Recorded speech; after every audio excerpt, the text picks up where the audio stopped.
Yeah, as you've guessed it, part three. And this time we're going to have a look at some new things that I may not have looked at in the last episode. Now, as this series has been progressing, I'm starting to notice more and more possibilities of why this car is acting up in terms of the way it's driving, and secondly, the sound. Now, just to make it clear, in the last week since part two, the owner has driven it to and from work, and she has reported an improvement in the way the car drives. So we definitely feel that the fluid has made a difference to the way the gearbox actually is working, but we still have the sound. But I'm going to show you how the sound may have improved in the last week, which is very curious. Go and take a look. Right, now I'm going to be very brief when I say this. I thought it'd be worth a try, but since the last week, the only other thing that's cropped up is an engine management warning light. We did have an EML light just flash on the screen, apparently when the owner was driving it to work, but it went off very quickly and nothing else has come up on the dashboard. And I just wanted to check that out with my scanner. And as most of you are going to rightly tell me, being a 2003 model, my OBD2 scanner will not talk to the computer. P-scan, I need a P-scan. That's exactly what I'm going to need if I get an older Rover. But on my late 2004 example, I can get away with that because the facelifted Mark II 25, 45s and 75s will talk to a generic OBD2 code reader. So that was a kind of a waste of time really, but I think it was worth trying, but it just would not link up whatsoever, to be honest. Now, the second thing, I'll just take it around here. Now, I'm just wanted to make sure that there were no leaks, and I've nice to confirm there are no leaks whatsoever with this gearbox. It's all nice and dry under here, and I can see it's actually all it's really dry under here actually, so I'm pretty pleased with that. Now, what I have ascertained is a few little facts about this car's history. I tell you what, I've discovered a few more things. The back box and the middle box were both replaced I think it was last year, for a good cost, because I did a bit of research into the back box for my car, and it will cost me £95 to replace the back box. And I'm kind of aware that the baffles are starting to shake. It's more like a musical shaker at the back, but that's why mine might sound a bit more sporty. But this one has had the middle box and the back box replaced, which is they're quite expensive for Rover 45s, I have to say. So that's a huge cost done. And in terms of the engine, the head gasket was definitely done 3 to 4 years ago, and only assume the timing belt was done at the same time, so we're safe to say that's got a couple more years on it.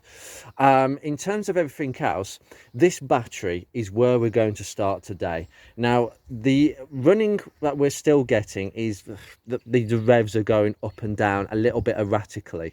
Now, that I don't think is necessarily the gearbox, but we're going to come across a few things today that may cure it, and I'm going to show you how to cure intermittent issues, because it is an intermittent issue now.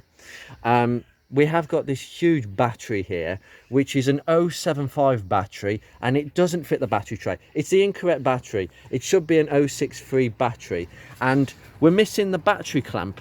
Yeah, that is an advisory on the MOT a few times. We're missing a battery clamp. I'll hopefully try and obtain one. If anybody has got a spare battery clamp, or they're breaking a Rover 45, please let me know, and a couple of quid in and I can sort the owner out. And we do need a better battery, even though I'm going to do a battery test in a second to confirm how good it is. But my attention is going to be on cleaning this. We've got to clean the positive earth connection and the earth point.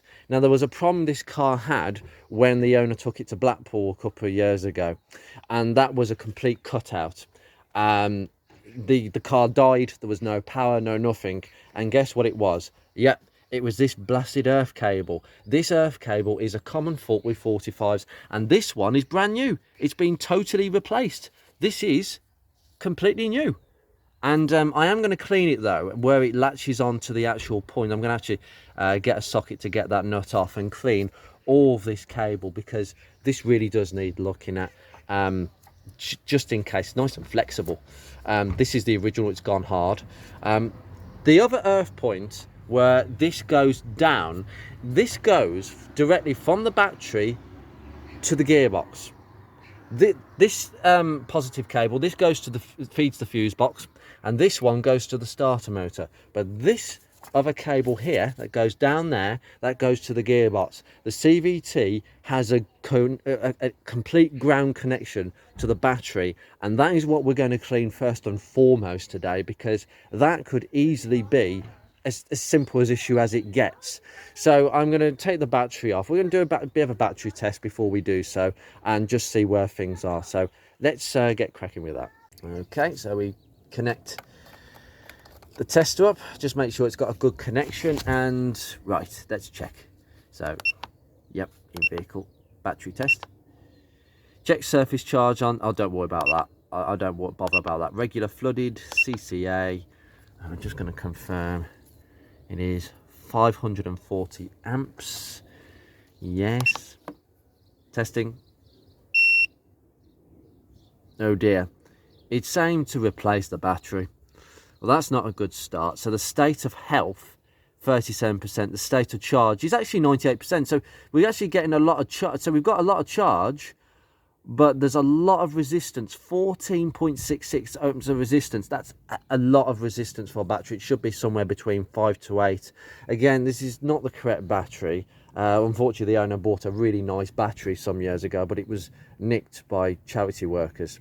Don't ask me how that happened. It's just stupid.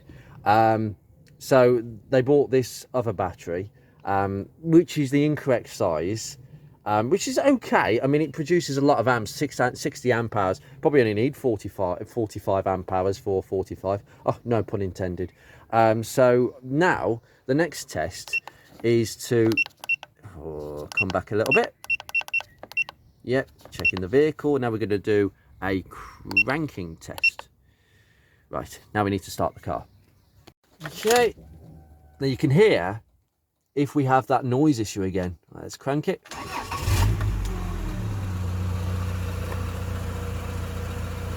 Yeah, I don't know about you, but that sound has definitely improved. But anyway, let's just turn it off for now. I'll go back.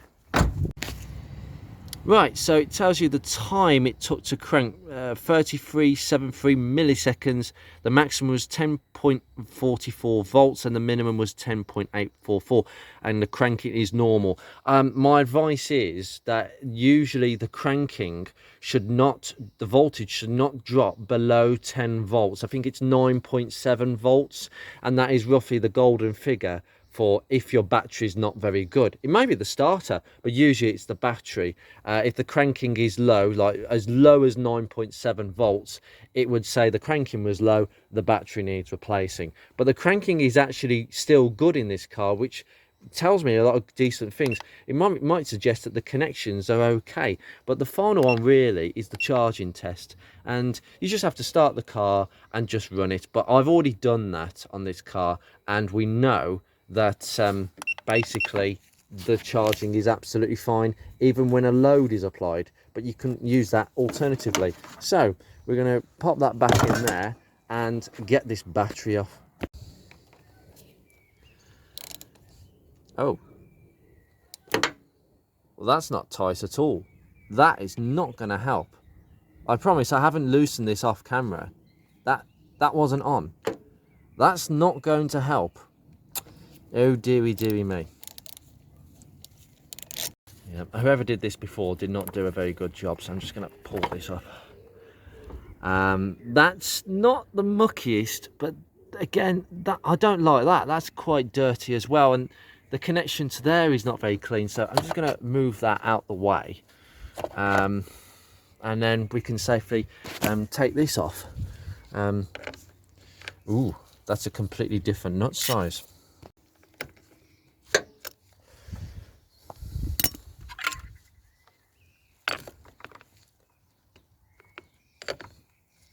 That's quite a strong connection. There we go. Off we come. That was really strong, but I don't like the look of that personally. But we'll give that a bit of a clean up as it is. Just hook that out the way. I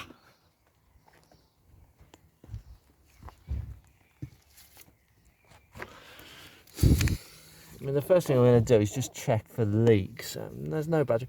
Goliath batteries. Never heard of this brand whatsoever, but this all needs a good clean. Let's take these two bolts out the air filter because we're going to need to get access to the gearbox earth point. Tell you what, this battery tray is actually in really good condition. Usually they go very, very scabby, and it's not. Good idea. It's good to see. Now we've done that. Now this cable type, which is not the original clamp, I can gather, I'm not really happy with how it's tight, but it's not. See what I mean? It's not tight enough, and that can cause a bit of an air leak. And my God, I don't know what that is there. That shouldn't be there whatsoever. I'm gonna have to clean that.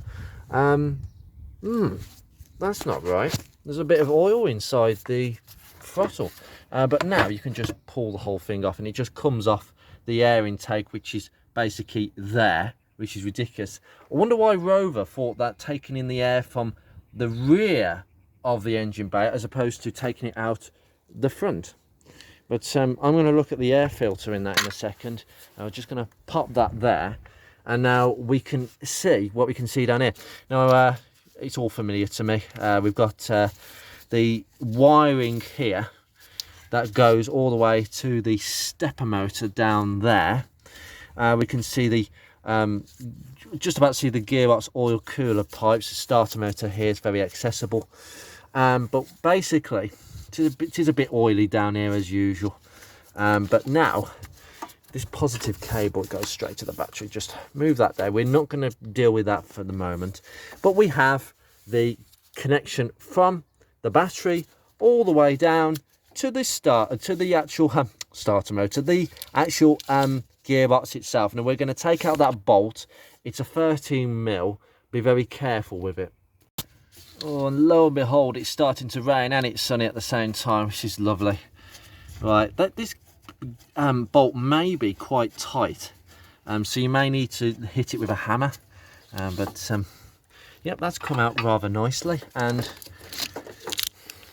that looks rather clean.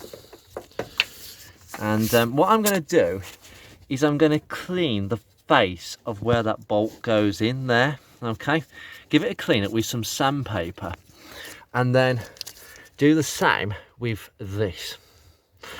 What I might want to do is release this as well, just to clean under here. So it's an 8mm bolt, and I'll take that out. Be very careful with this bolt. Now this is not the original cable, so I know it's been disturbed, but if yours has never been touched, I suggest you go very carefully, penetrating fluid, and be gentle, because you don't want this earth bolt to snap inside the scuttle. That's just going to cause you hours of pain and misery. Now I've taken that off. Look at the amount of metal that is contacting. That's rubbish.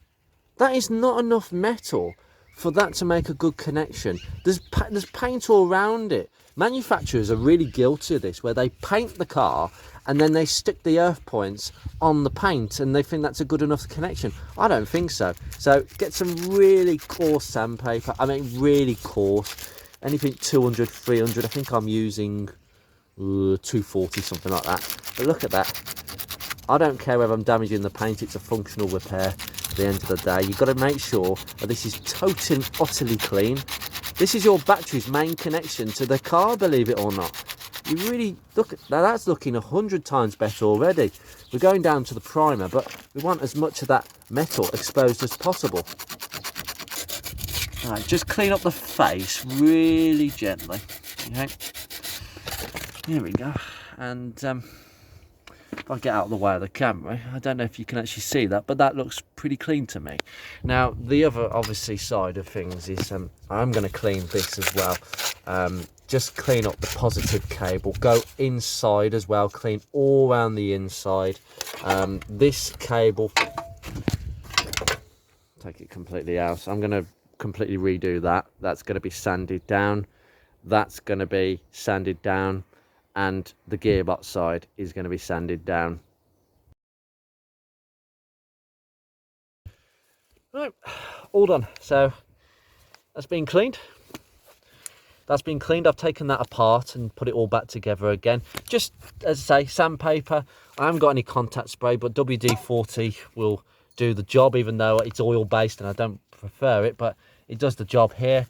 And look at all these brass contacts now. It looks really good. That goes on the scuttle. Obviously, this goes on the gearbox side. Just got to make sure that's nice and clean. Now, the battery terminals, if you haven't got one of these, I'd recommend it. This is a battery terminal clean. It's basically an inserted wire brush, and literally you just stuff it on there and just keep turning and twisting, and it will clean this up within minutes. This tool does get really dirty very easily, but it will literally shave a little bit of the post, and it just makes sure that you've got clean contacts. And I do say this most often. Most of the electrical issues that a car suffers from, it's because of battery connections. Check your earth connections. I say this to my Ford Focus Mark 1 followers. I'm going to say it to the Rover people. And if you do this, you'll have less issues. Now, look at that. That has cleaned up really nicely. I might have to go over the top a little bit. But basically, where the actual clamp will sit is clean. Now, you look at that one, and then you look at that one. See what I mean? Now, that's been done. I'll just give this a bit of a squirt with WD-40. And I have just cleaned this connection. As I say, I wasn't particularly pleased with how the earth cable goes in, but it's clean. And the main thing is that this bit on the inside is clean and free from dirt, because that's ultimately what your connection is. And that looks a lot better. The car's swimming with WD-40. It's already starting to look better, isn't it? So yeah, the owner wants to keep this car long term, so there are going to be a few bits done to it. In fact, I will tell you now, there is a little bit of data that I have for you if you're interested in statistics and how many are left. That fantastic website, how many are left? It's not a brilliant website, I've got to be honest with you. The accuracy is a little bit low, but when it comes to Rovers, it's actually pretty good. And there are, and I do a lot of work for the Focus Mark 1 following, and I've done some work for the Rover 45 following, including the CVT register, which this is a part of now. There are only, from 2003, there are only 16 Impression S3 CVTs left on the roads. 16. That is it. And that's pretty new data. The new data has come out in the last couple of weeks, and this is Q4 data of 2022. So yeah, this data is 6 months old, but 16. That is it. That is literally it for this car. So these are very rare things, and if it's working like this one is, I'm going to give it a bit of a fight, and I hope that this works out, and I think it is working out. Just a little bit of insight, guys, because when I like to tell people how rare their car is. I do a lot of work for the Focus Mark 1 community on this, and I think it's the difference between somebody thinking, do you know what, let's not scrap this car, let's just spend a few pennies on it because there's only X amount left of them. And if that's the sort of mindset that I can encourage, then I can absolutely do so with other communities. So if you do have a Rover 45 or CVT MG Rover product, let me know in the comments what your car is, what year is it, what is it, and I can tell you how many are left from that year. Just a little shout out in the comments. Right, what is also distracting me is we've got this here. Now this is oil sludge, this is. Now this has come from this little hole here, which is this breather. And I've taken this breather off the engine, so you've got this breather onto the rocker cover. And I've just blown through it, just to make certain that it's not blocked, and it isn't unblocked. But I think for the fact that oil may have got past here, and that throttle is going to need some cleaning in there. I don't think the camera can actually pick that up incredibly well. See what I mean? It does need a bit of a clean around the edges of the throttle, so I'm going to do that off camera. Yeah, this needs a bit of a clean out as such. It's all good to check these kind of things, This pipe is just goes underneath here, so just bend it through. Now, if you haven't got pliers to get these little clamps off, don't worry about it, because you can get these off with your fingers.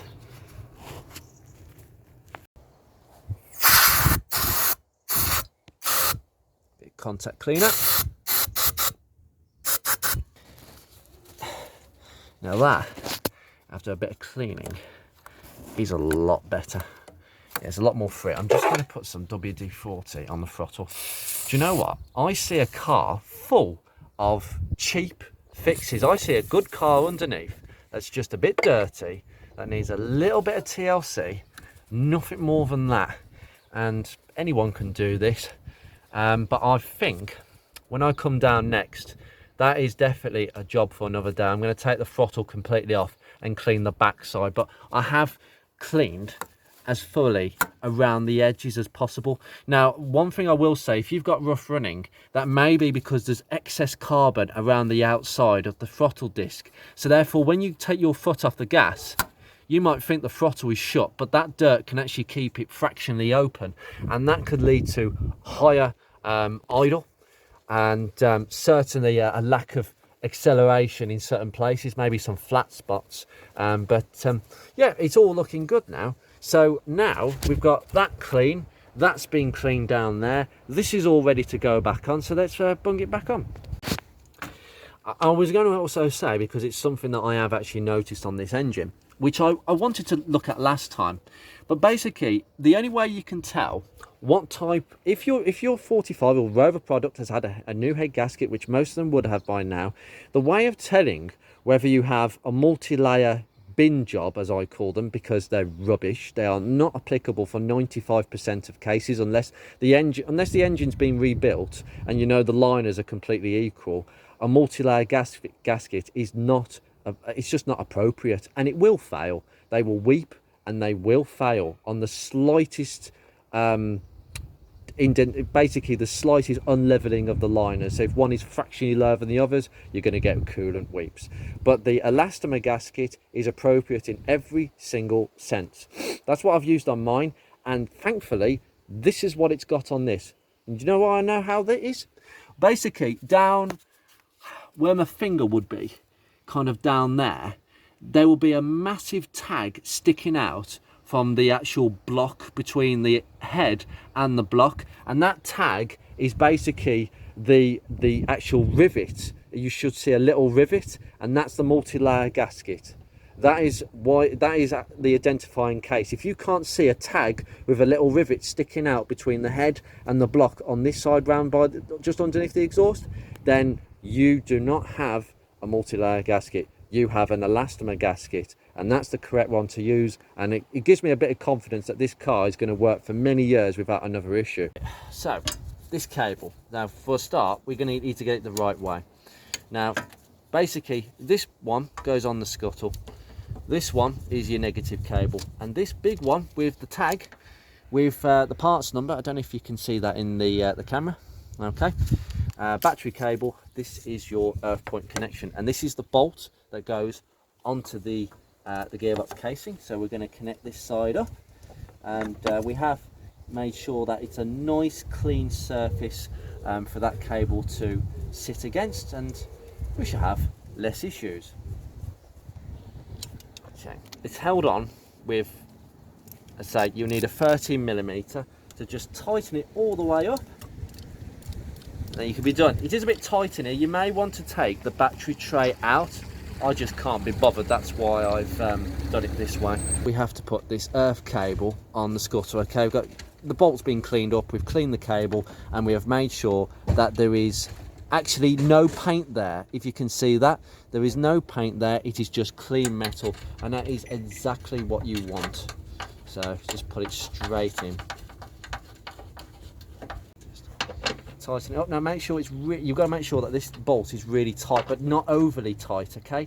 Once it's got to a point where it feels tight, stop, because you don't want to snap earth bolts. That is now nice and tight. That is now tight on the gearbox. There is a torque setting for that gearbox earth bolt, but to be honest, it just has to be really sodding damn tight, and that's it.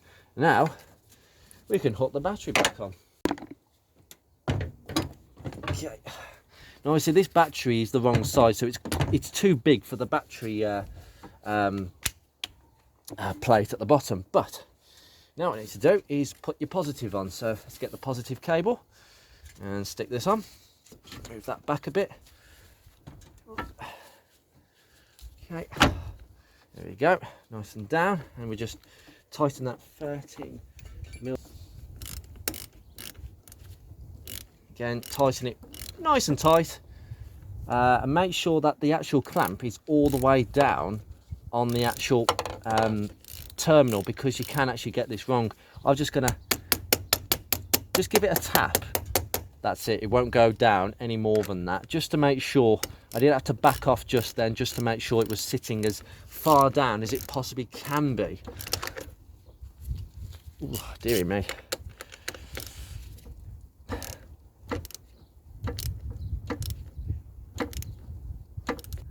Now, lovely, nice clean battery, and it's all looking rather Beatrix-like. So now, let's put it on. Electric shock coming up. Well, these days that might just happen. Right, now we've just got to tighten this 8mm bolt quite tightly. That is now quite tight. I will just put this underneath here.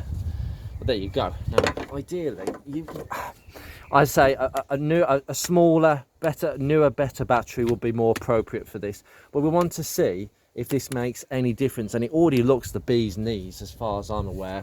As you can see, it looks really nice and clean. Everything's nice and metally and brassy instead of mucky and dirty. I'm just going to chuck the air filter box back on, which is quite a simple job. And before somebody asks, yes, the air filter in here probably needs changing. I've given it a bit of a shake out, but it's good for now, and that's the main thing. Pop this back over the air intake, pretty easy. There we go, and then just shove this back on. Lovely, done. Right, okay, we're all connected back in, and this battery with its lovely new cables, it looks all really nice. It looks very Beatrix, and that's the way I work. I work by doing things thoroughly, one bit at a time, and this is a cheap fix. It really is. It could solve so many electrical issues, or in this case it might not solve anything, but you have to tick the boxes, and you start with the battery and the earth points from the battery, and then you work your way outwards, and that's what we'll probably be doing in this series. Anyway, I am now going to start the car and now take it for a drive and see if there's any difference. Fingers crossed.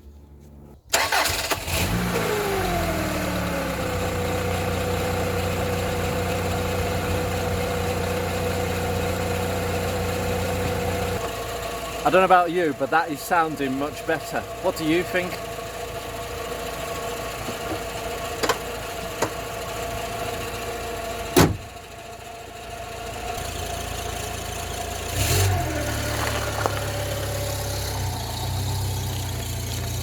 Right, here we go again. Get into drive and let's go. Yeah, you can still hear that noise, but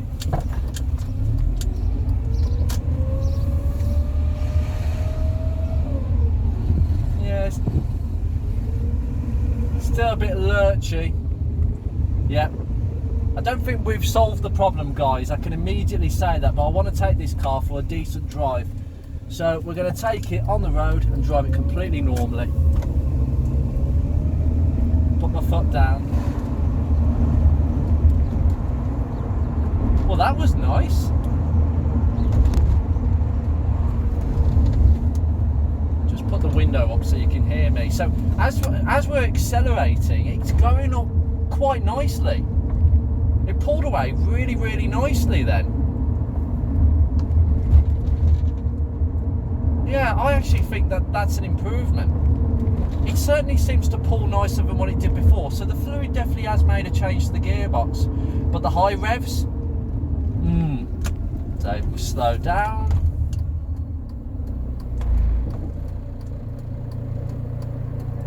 Let's go. accelerates nicely. 30 miles an hour.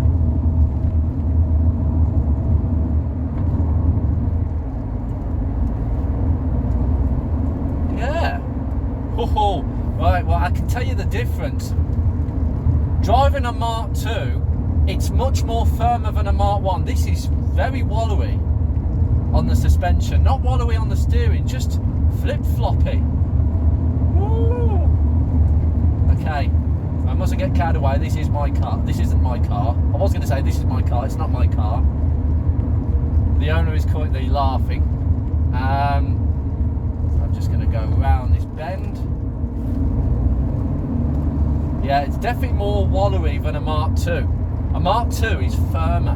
But anyway, no warning lights, no nothing. The temperature's good. And we're going at 50 miles an hour.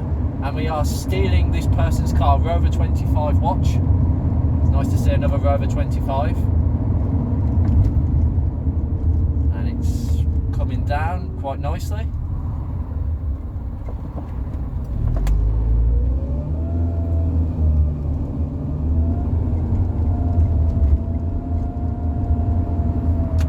Okay, let's pull him.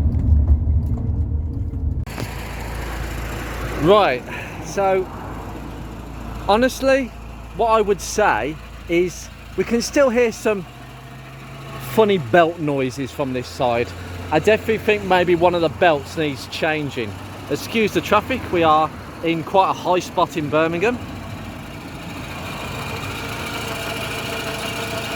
Yeah, it definitely needs a look at in certain terms. I think an oil change, an oil flush is definitely on the cards. I've never done an oil flush with any car, but I think this needs it. An oil change will really benefit this car.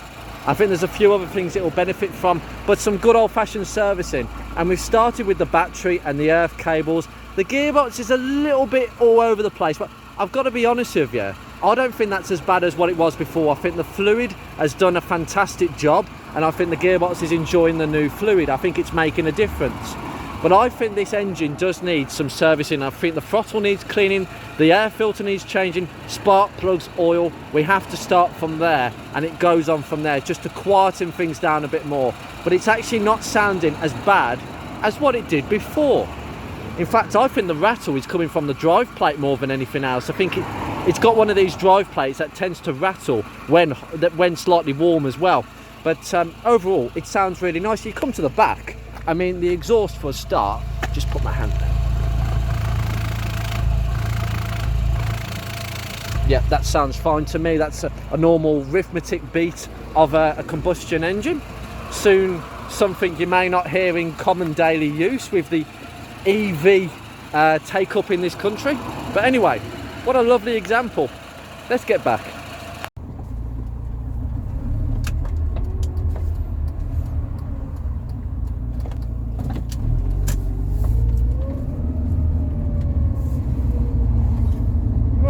Back we go down the hill.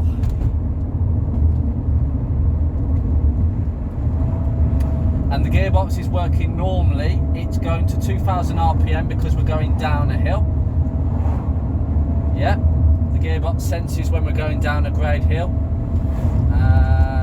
That is the electronic part of the gearbox working its magic there. And it calms back down to 1900 RPM. It's still just fluttering about 1900 RPM. It doesn't seem particularly happy. But then I don't think it's the gearbox. I think there's enough to say this gearbox accelerates the way it should. It brakes the way it should. I just don't think it's particularly happy with what the engine is giving it. And we've looked at the basic stuff, and do you know what? I think it might make a difference, but only the owner will know what sort of difference it truly makes to this car. And this is a nice car to drive. It feels tight. It's not wallowy. The only wallowy bit is the suspension. Mark 1s generically are a bit more wallowy than their Mark II brethren. They definitely tighten things up later on, but that's cracking. It feels nice and tight. It feels safe for me to drive, and I feel quite confident about the car. A little bit of a stutter here and there, but like we said, we're going to do a number of things: throttle body, oil change, a basic service, and we'll go from there.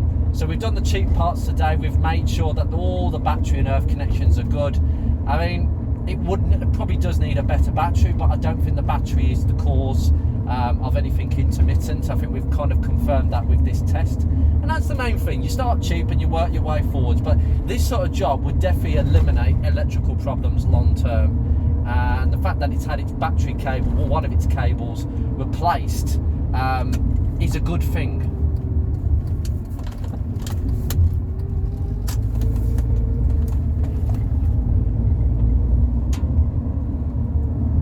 Definitely drives better than it was before. Fantastic. Right, I'll let the owner have some good news ish.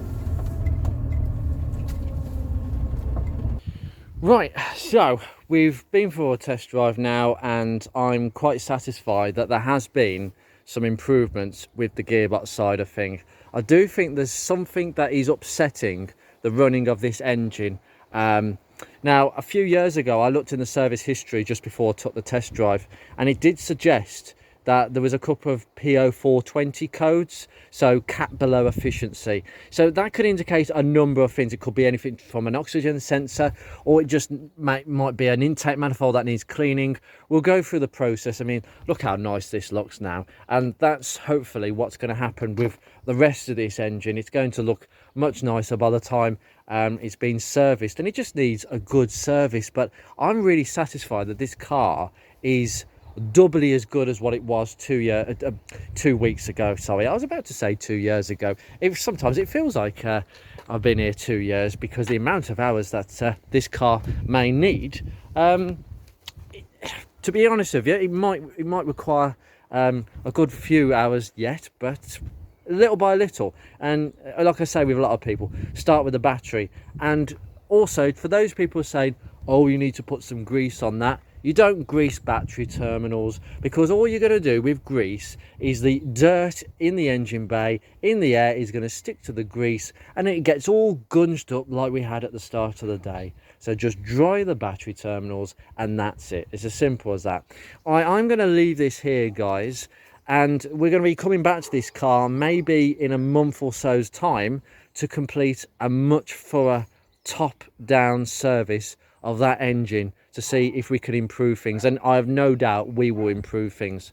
Take care, guys. See you very soon.